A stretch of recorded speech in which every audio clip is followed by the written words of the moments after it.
મોરબી તાલુકા પોસ્ટે ખાતે એક ખૂનનો બનાવ નોંધાવા પામેલ છે.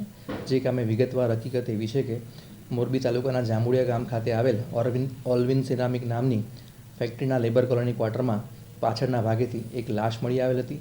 જે લાશ પાયલ ઉર્ફે રાનીબેનની હતી.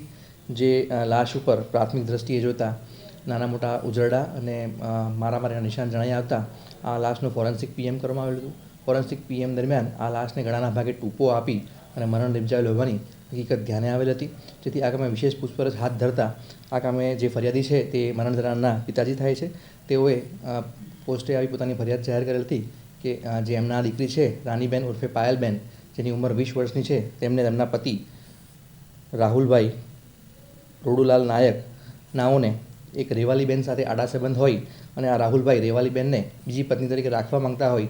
જે કામે મરણ જનાર ના પાડતા હોય, જેના કારણે આ બંને આરોપીઓ ભેગા મળી મરણ જનારને ગળે ટૂંપો આપી ત્યારબાદ લેબર ક્વાર્ટરમાં ઉપરના ભાગેથી આ લાશને કમરના ભાગે દોરડું બાંધી નીચે નાખી પુરાવાનો નાશ કરેલ હોય. આ સંદર્ભે વિગતવાર ગુનો દાખલ કરવામાં આવેલ હતો અને બંને આરોપીને અટક કરી ધોરણસરની કાર્યવાહી હાથ ધરવામાં આવી હતી. જે મેં આપને વાત કરીએ, લેબર ક્વાર્ટરમાં એ લોકોએ લાશને પહેલાં મરણ જનારને ગળે ટૂંપો આપી મારી નાખેલ અને ત્યારબાદ લાશને નિકાલ કરવા માટે લેબર ક્વાર્ટરના પાછળના ભાગેથી કમરના ભાગે દોરડું બાંધી નીચે ફેંકી દીધેલ લાશને, જેથી અકસ્માત જેવું જણાય અને પોલીસ ગુમરાહ થાય. પરંતુ આ કામે ફોરેન્સિક પીએમમાં હકીકત જાહેર થયેલ હતી અને ત્યારબાદ ફરિયાદી આવી વિગતવારની ફરિયાદ જાહેર કરેલ છે.